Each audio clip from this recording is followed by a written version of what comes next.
Donc, je suis Xavier Bismuth, je suis plasticien, je travaille essentiellement beaucoup ce qui est le graphisme avec le déplacement. Tout mon travail est basé sur le déplacement et j'enregistre tous mes déplacements en permanence avec un GPS. Et des données de ce GPS aboutissent à un travail que... c'est un terme qui existe qui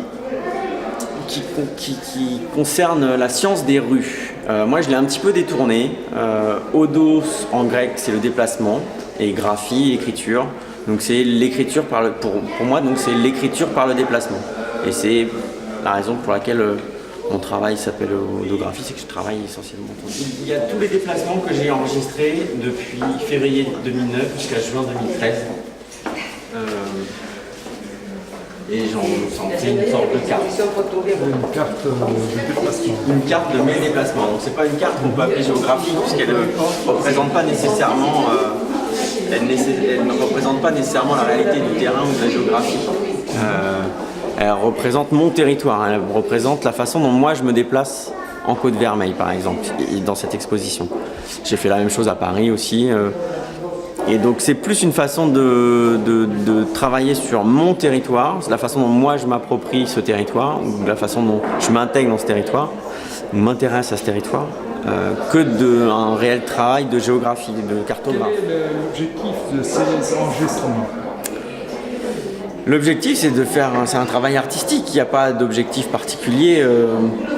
L'enregistrement c'est mon processus de travail, c'est mon outil, c'est mon crayon. Ces enregistrements sont mes crayons, c'est ma façon de dessiner, c'est mon outil de travail de dessinateur.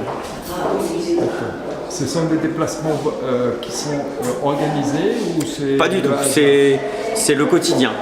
Alors des fois il y en a certains que je fais spécifiquement pour réaliser un dessin.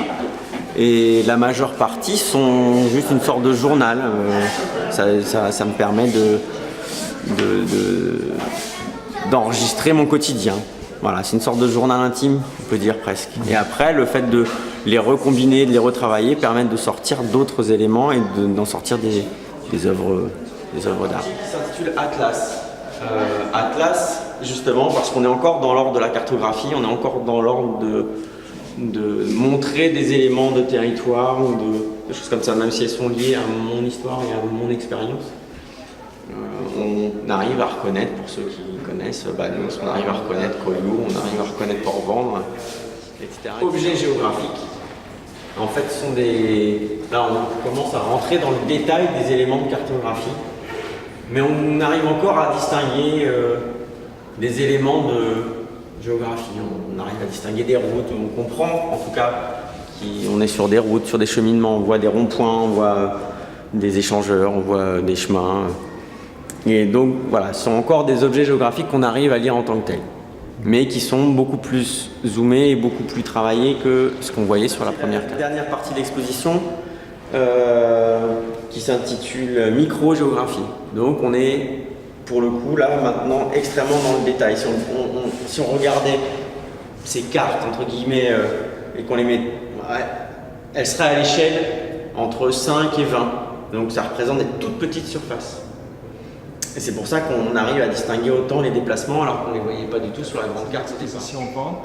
Oui, on peut, enfin c'est pas spécialement pour ça, mais tous mes travaux sont en vente effectivement. D'accord.